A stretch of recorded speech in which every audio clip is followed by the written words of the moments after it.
আসসালামু আলাইকুম সবাইকে। সবাই আশা করি অনেক ভালো আছেন। আপনাদেরকে আমার নতুন একটি ব্লগে স্বাগতম। আর দেখতেই পাচ্ছেন আমি আজকে আপনাদের সাথে কী ধরনের জিনিস শেয়ার করব। আজকে আমি আপনাদের সাথে আরেকটি স্টাডি ব্লগ এবং একটা প্রোডাক্টিভ ডে আসলে আমি আপনাদের সাথে শেয়ার করতে চাই, জানি না কতটুকু পারবো। তাহলে শুরু করা যাক।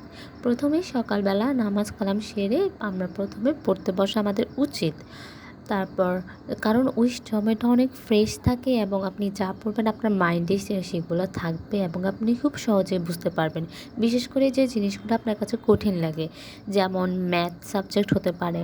আমি এখন করতেছি আমাদের ম্যাথ যেটা ওইটা, মাঝে মাঝে ফিজিক্সও করা যায়, মাঝে মাঝে আমাদের তো কেমিস্ট্রি নেই, যাদের কেমিস্ট্রি আছে তারা কেমিস্ট্রিও করতে পারেন। আর আমি মনে করি যে এই টাইমটা অনেক বেশি সুন্দর এবং অনেক মানে প্রথম কয়েকদিন অনেক কষ্ট লাগে, বাট যখন আমরা রেগুলার একই টাইমে উঠিয়ে অনেক সকাল সকাল আমরা অনেক বেশি টাইম পাই আর অনেক কাজ করতে পারি। আসলে আমার মনে হয় যে আমরা যদি সকালবেলাটা এবং রাত্রের কিছু সময় খুব ভালোভাবে ইউজ করতে পারি তাহলে আমরা অনেক কিছু করতে পারি। বিশ্বাস করেন অনেক কিছু করতে পারি। কিন্তু আমরা শুধু বলি সময় নেই, সময় নেই, এত কিছু কিভাবে করব। বাট আমাদের আসলেই অনেক টাইম আছে, আমরা সঠিকভাবে কাজে লাগাতে জানি না। তারপর আমরা কি করি, অনেকগুলো পড়া হয়ে গেলে কীভাবে পড়বো বুঝতে পারি না। আমাদের উচিত সেগুলোকে ভাগ করে নেওয়া। কিছুক্ষণ পড়াশোনা করলাম, তারপর বাইরে বেরিয়ে আসলাম। বাইরের আবহাওয়াটা অনেক সুন্দর আর কি বলবো, আমার মন ভালো হয়ে গেছে। বাইরে এসে রোদও আসছে, একটু ঠান্ডা ঠান্ডা। আর এই আবহাওয়াটা আমার অনেক বেশি ভালো লাগে। বেশি শীতও না, বেশি গরমও না। এই জন্য আমি অনেকক্ষণ দাঁড়াইছিলাম ওখানে। এসে আমার ব্রেকফাস্ট করার ছিল। আমি আজকে তেমন কিছুই করি নাই, যেহেতু পড়াশোনা একটু করা লাগছে, তাই আমার কিছু তৈরি করতে আমি পারি নাই। ব্রেড নিয়েছি আর একটা টমেটো সস বানাইছিলাম কালকে রাত্রে, গত রাত্রে আর কি, ওইটা দিয়েই খাইয়ে নিতেছি। আমি জানি হয়তো বা দেখতে সুন্দর লাগছে, বা আসলে সত্যি বলতে খাইতে আমার খুব একটা ভালো লাগে নাই। তারপরেও খেয়ে নিছি, যেহেতু নিজের হাতে বানাইছি, এখন আমাদেরকে তো খাইতে হবে। অন্য কেউ বানাইলে হয়তো আমরা বলি যে এটা হয় নাই, ওইটা হয় নাই, বাট নিজে যখন কোনো কিছু করি এবং ওইটা যদি খুব একটা মজা না হয় আমরা কখনোই বলি না, আমরা খেয়ে নিই। এই তো আমি খেয়ে নিব এখন দেখবেন, বাট আসলে আমার কাছে খুব একটা মজা লাগে নাই। এটার সাথে আসলে জ্যামটাই ভালো যায়, এই জিনিসটা ভালো যায় নাই। আর সাথে সাথে আপনাদের সাথে আরও দুইটা কথা শেয়ার করতে চাই যে আমার চ্যানেলটা আমি নতুন স্টার্ট করেছি। আপনারা যদি পাশে থাকেন আমি আরও ভালো ভালো ভিডিও আপলোড করব, আমার প্রোডাক্টিভ ডের বা কীভাবে পড়াশোনা করা যায় বা আমি করেছি এগুলো সম্পর্কে আমি যতটুকু পারবো। আর এই তো এগুলাই আমি খেয়ে নিচ্ছি। এখনও ভিডিও এডিটিংটা খুব ভালো পারি না, বাট শিখে নেব। আসলে শেখার কোনো শেষ নাই।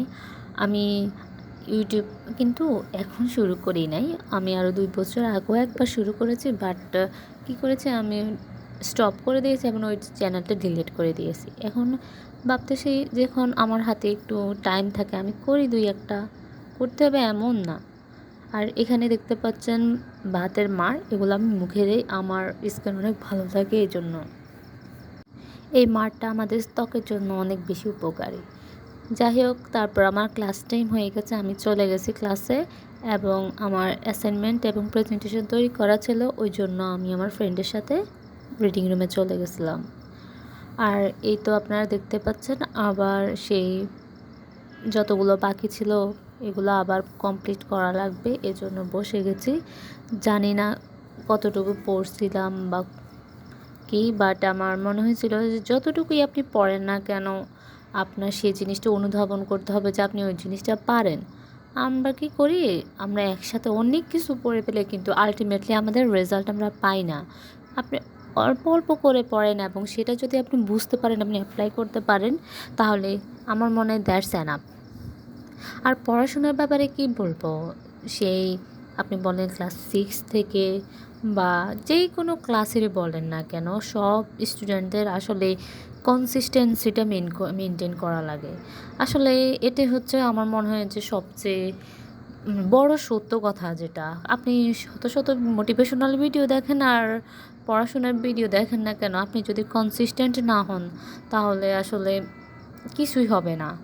আমি আমার স্টুডেন্ট লাইফে অনেক বেশি, এখন স্টুডেন্ট ঠিক আছে, বাট স্কুল কলেজে যখন ছিলাম তখন অনেক বেশি মোটিভেশনাল ভিডিও দেখেছি এবং আমার মনে হয়েছে যে আমি যতক্ষণ পর্যন্ত ভিডিওটা দেখি ততক্ষণ পর্যন্তই আমি মোটিভেটেড থাকি এবং তারপর আর থাকি না।